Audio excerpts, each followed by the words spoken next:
जय हो घुसलनाथ धाम। दिया क्या है? चलो बाबा जी की मंदिर पे और वहाँ बज करते हैं और बजाते हैं। क्या बजाओ? पूजा करूंगी और घंटा बजाऊंगी। कैसे?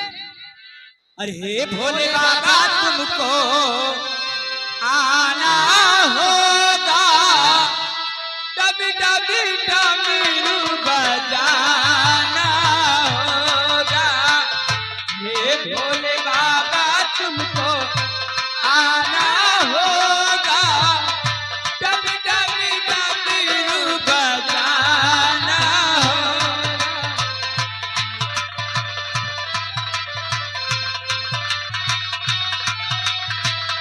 डबे डबे डमरू बजाना होगा, मेरे भोले बाबा तुमको आना होगा,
फौजी भैया क्या कहती राजा जी? इनके कर कमलों द्वारा क्या पुरस्कार बाबू धन्यवाद है। हाँ और इनके लिए कहना क्या चाहती हूँ है ऐसा बड़ा शुक्रिया कर नहीं कहना है क्या कि जिन वाला ने दियो रुपया नाम लिखा जो पन्नामा कहाँ लिखा है बच्ची?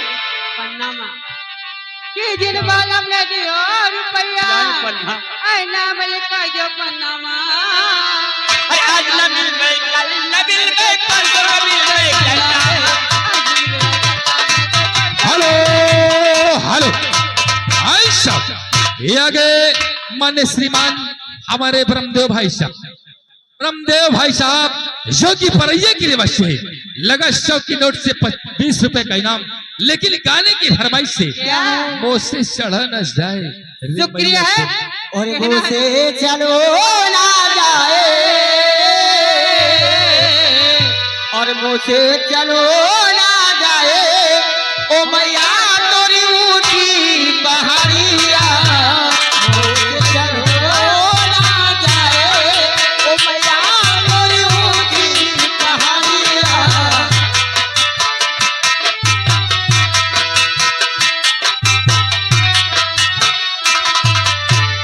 मुझसे चढ़ो न जाए, मुझसे चढ़ो न जाए, ओ मैया तेरी ऊंची पहाड़िया। मुझसे चढ़ो न जाए, ओ मैया तेरी ऊंची पहाड़िया। ऊंची पहाड़िया मैया ऊंची पहाड़िया ऊंची पहाड़िया मैया ऊंची पहाड़िया मुझसे चलो ना जाए ओ मैया तोरी ऊंची पहाड़िया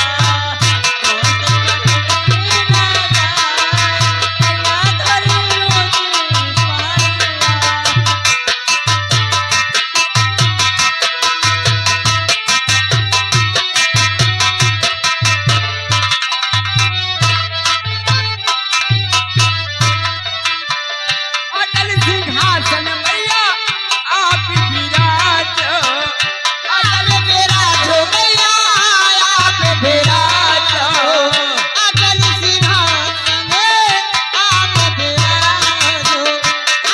विराजो मैया आप विराजो हेलो अटल सिंहासन आप विराजो माया के विराजो अटल सिंहासन मैया आप विराजो, मैया आप विराजो।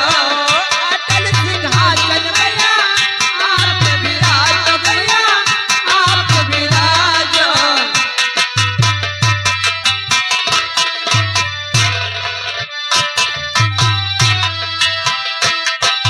चलबे में पैया चलबे में पैया मैया तेरी ऊंची पहाड़िया। मुझसे चढ़ो ना जाए।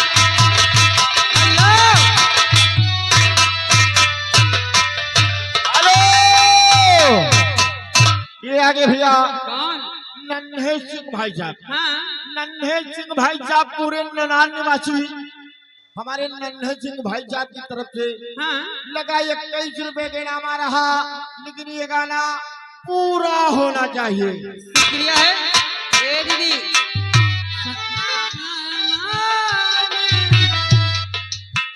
जगतारा रे हो जगतारानी माँ मई हर वाली जगतारा रे हो जगतारानी माँ मई हर वाली जगतारन हो कब्र वाली मैया मैं हर वाले।